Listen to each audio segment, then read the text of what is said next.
دو فرشتے نازل ہوتے ہیں روزانہ، اور وہ دونوں الگ الگ دعا کرتے ہیں۔ ایک اس میں سے کہتا ہے اللہم اعطی منفقا خلفا،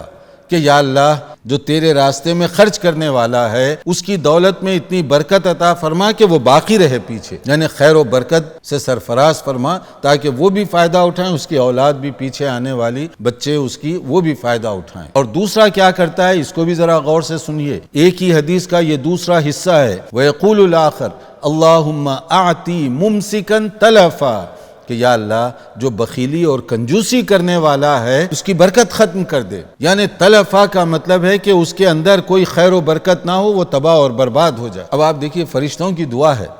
دینے والے کے لیے خیر و برکت کی دعا کر رہا ہے فرشتہ، اور جو آدمی کنجوسی اور بخیلی کر رہا ہے اس کے لیے یہ کہ اس کی دولت ختم ہو جائے، باقی نہ رہے اس کی دولت کا کوئی حصہ۔ مرسی ٹی وی، پیغام رحمت۔